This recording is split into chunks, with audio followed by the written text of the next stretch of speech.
नीति से नियत और नियत से बनती है नियति। दो सवार अपने अपने घोड़ों को थामे हुए बेतवा नदी के दूसरे किनारे पहुंचे और वहां से दक्षिण की ओर थोड़ी दूर जाकर किनारे पर चढ़ गए। वहां से बुंदेलखंड के भरतपुरा की गढ़ी 1-1.5 मील दूरी पर थी।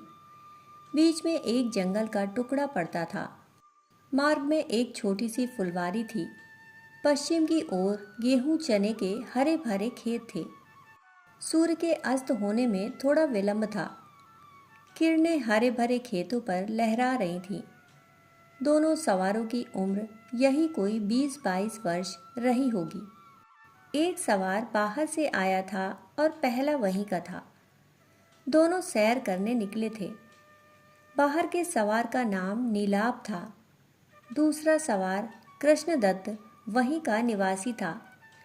कृष्णदत्त ने नीलाभ को कहा, मित्र, यह जो नदी बेतवा है, यहाँ पर नील तरंगमय होकर 2 भागों में विभक्त हो गई है।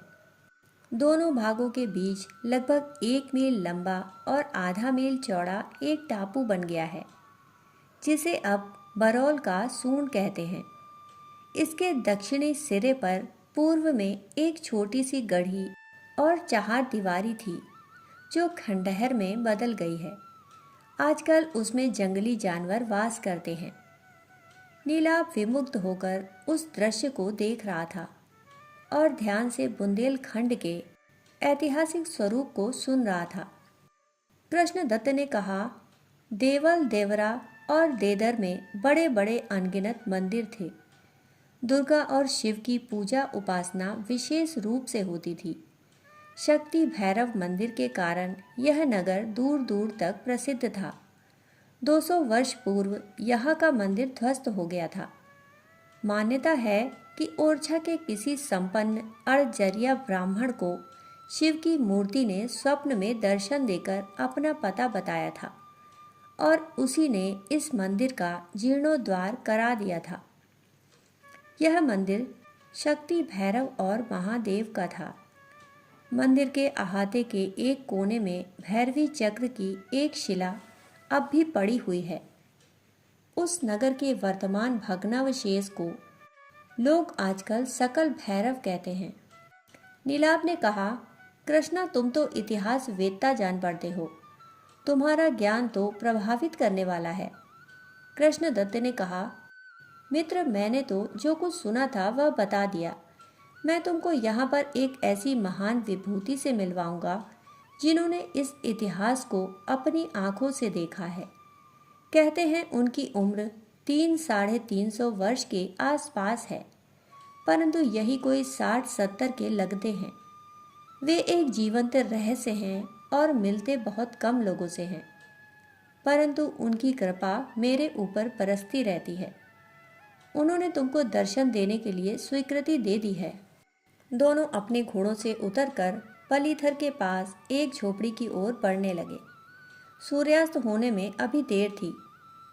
पलीथर की पहाड़ी की जड़ में बहने वाले नाले के दोनों किनारों के पेड़ की झुरमुटों की नीलिमा पर रवि रश्मियां नाच सी रही थीं।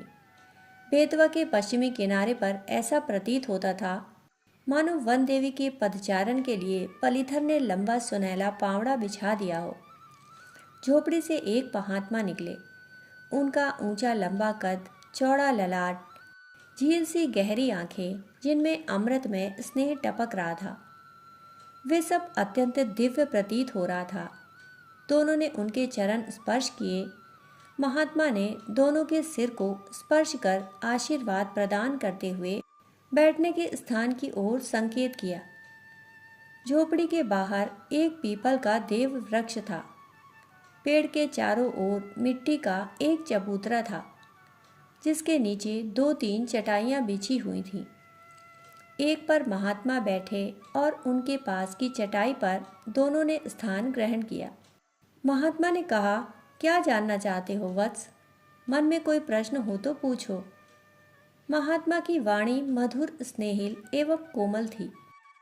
उनकी आंखें पता नहीं क्या देख रही थीं। वे अनायास बोलने लगे।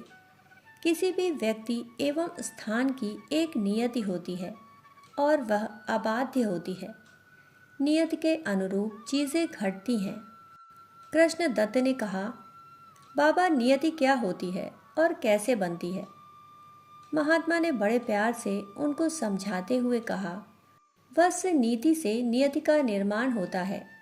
नीति का मतलब है व्यक्ति का उद्देश्य क्या है, वह क्या सोचता है और क्या करता है, किसे वह महत्व देता है। तुमको एक उदाहरण देता हूँ। कौरव और पांडव महाराज शांतनु के वंशज थे। धृतराष्ट्र के पुत्र कौरव सदा ही षड्यंत्रकारी, फरेबी, झूठे एवं अहंकारी थे। उनके जीवन का उद्देश्य अपने को स्थापित करना और दूसरों को परेशान करना था। वे घोर अधर्मी थे। पापाचरण ही उनकी नीति थी। महात्मा आगे बोले, कौरवों से ठीक उलट पांडु पुत्र 5 पांडव सदा ही सदाचारी, सत्य, न्यायप्रिय, त्यागी एवं परोपकारी थे। औरों की रक्षा के लिए वे अपने प्राणों की बाजी लगा देते थे। धर्म पर उनकी अगाध आस्था थी। उनकी नीति धर्म पर आधारित थी। इसी नीति एवं आचरण के कारण उनकी नियति का निर्माण हुआ। महाभारत के युद्ध में पांडवों के साथ भगवान कृष्ण स्वयं थे और कौरवों के साथ प्रचंड पराक्रमी भीष्म, द्रोण आदि महारथी सुसज्जित थे। परंतु इतने सारे महारथी भी दुर्योधन को विनाश की नियति से नहीं उबार सके, जबकि पांडवों की नियति धर्म के साथ खड़े होकर विजय प्राप्ति की थी। नियति के अनुरूप कौरव मिट गए और पांडवों को विजय पताका फहराने का सुअवसर प्राप्त हुआ। नीलाप ने कहा, बाबा, क्या हम अपनी नियति का निर्माण कर सकते हैं?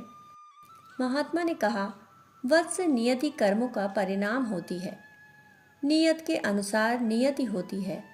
जैसा हम सोचते हैं एवं करते हैं, वैसी ही हमारी नियति होती है।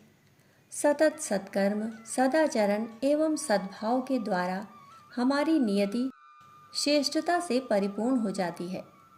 इसकी विपरीत नियति अत्यंत कष्ट साध्य बन जाती है। जानते हो वत्स, अपने देश के लोगों द्वारा किए गए घोर दुष्कर्म के कारण दीर्घ काल तक यहाँ विदेशी शासन की पराधीनता को झेलना पड़ा। यदि अब से सभी सत्कर्म में संलग्न हो जाएं, तो अपना राष्ट्र विश्व गुरु की नियति को पुनः प्राप्त कर सकता है। भारत की नियति में है कि पुनः खंडरों में से भारत का पुनर्जन्म होगा। इसी क्रम में हम भी अपने विचार, भाव एवं नियत के द्वारा अपनी नियति को श्रेष्ठ बना सकते हैं। नियत से नियति बनती है। बाबा शांत हो गए। अपनी नियति का मूल मंत्र लेकर दोनों अपने घोड़ों पर सवार होकर निकल पड़े। दोस्तों, कहानी सुनने के लिए आप सभी का बहुत बहुत आभार। फिर मिलते हैं ऐसी ही कहानी के साथ। तब तक के लिए धन्यवाद।